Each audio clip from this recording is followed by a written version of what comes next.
Fil-marġini tas-summits tal-COP28 f'Dubai waqt laqgħa tal-Commonwealth il-Prim Ministru Bertabella appella biex il-pajjiżi naqdu flimkien għal futur sostenibbli u semma kif pajjiżna fir-Reġjun Mediterranju esperjenza skarsezza ta' ilma u semma numru ta' miżuri li ttieħdu minn pajjiżna biex jeleb din l-isfida.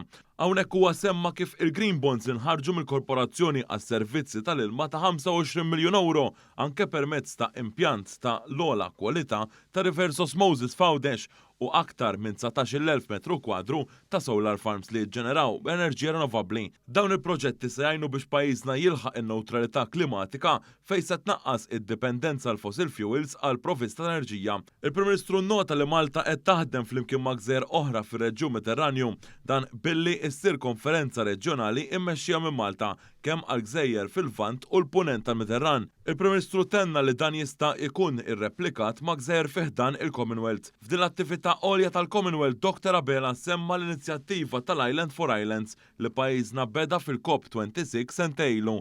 Hawnhekk spjega li s-sena l-oħra Malta iffirmat ftehim mal-Antigwa u Barbuda dwar kooperazzjoni biex ikun hemm titjib fl-immaniġġar tal-ilma.